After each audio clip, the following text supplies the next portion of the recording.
Hi, Lola Ate Glo. Good luck on your new endeavor. Moving to Edmonton. We will gonna miss you. Thank you for everything, for your kindness.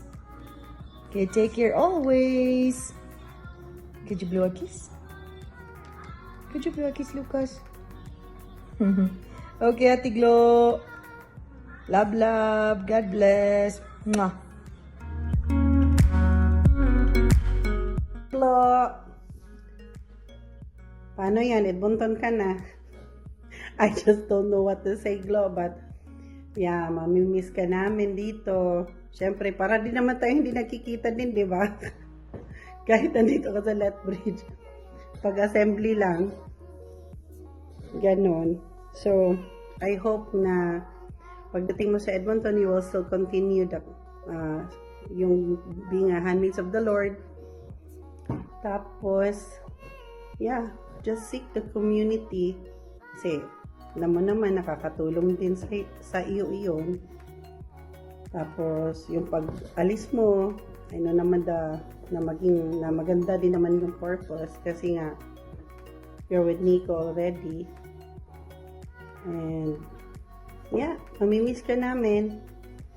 And I hope na maka-join ka pa rin sa intercessory even though you're in Edmonton. Zoom away lang naman yun, di ba? One Zoom away. Yeah. Be active in a community. Alam mo naman, minsan nakakalimutan natin if we are in comfort zone. So, but, kilala naman kita. Yeah. Just keep on fighting. Keep on believing. Keep on trusting. Yeah. I know the community will still be there for you. Marami dyan sa Edmonton. God bless you in your new journey. God in bless. Edmonton. Yeah. Ingat-ingat.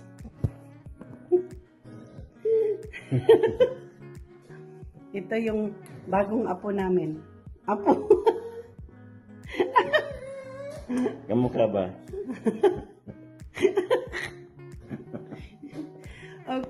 Okay, Glo. God bless you in your way to Edmonton and be with Nico forever.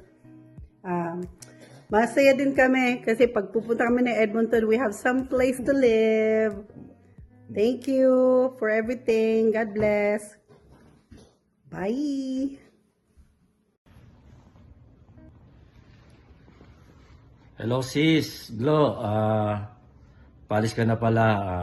Dalangin namin na maging maganda ang buhay mo kasama ni Nico at ng kanyang magiging pamilya sa Edmonton.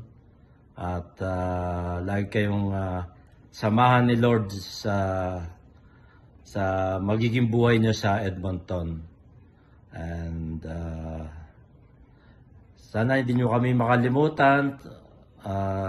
Lagi nyo kaming dadalaw-dalawin dito sa Lethbridge. At maraming salamat sa lahat ng mga magandang pinagsamahan natin dito sa Lethbridge. We will miss you.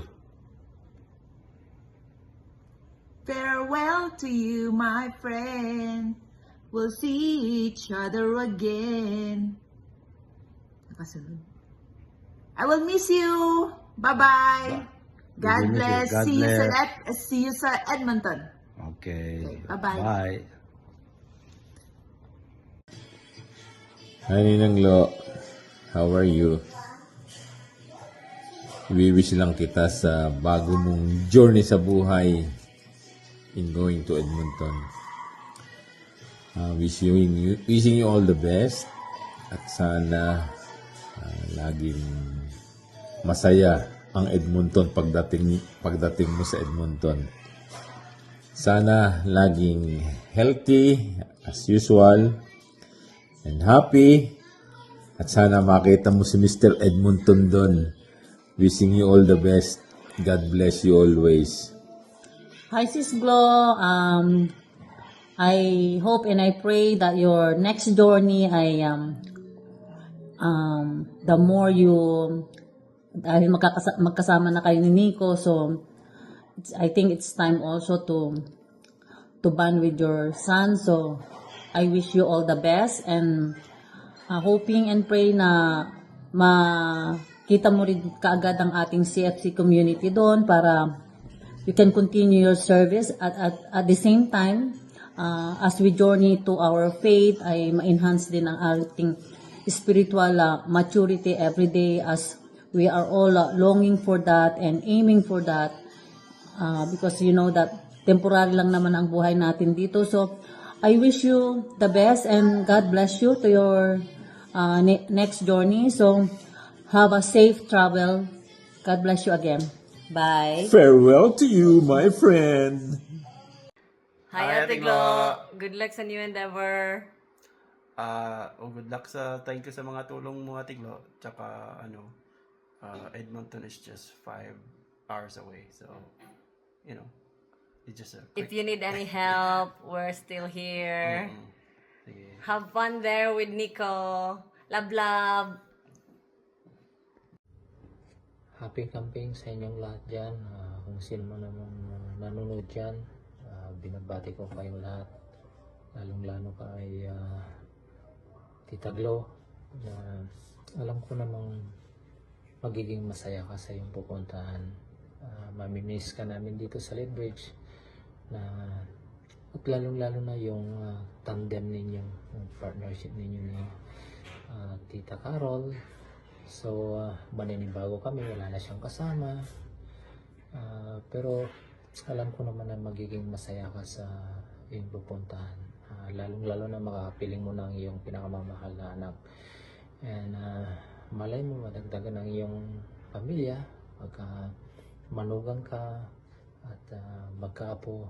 And I think that will be one of the fulfillment of your life. Na magiging mabuo uli ang pamilya ninyo ni Nico. So we're going to miss you, and we're always praying for you for your success in Nico and the rest of your family. So God bless, and keep safe, and always keep in touch. Thank you, Tita Glo.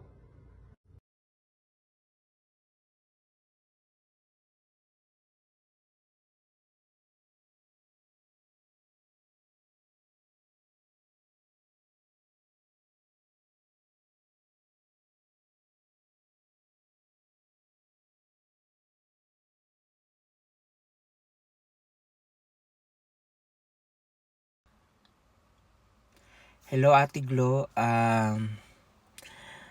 Pasensya na wala ako dyan. Nandito ako sa Rocky Mountain House. Nakakalungkot kasi aalis ka na, pupunta ka na ng Edmonton, pero ganun talaga ang buhay. Kung saan ka happy, go ahead, supportahan ka lang namin. And yun, good luck at mamimiss ka namin. We love you. Ingat palagi.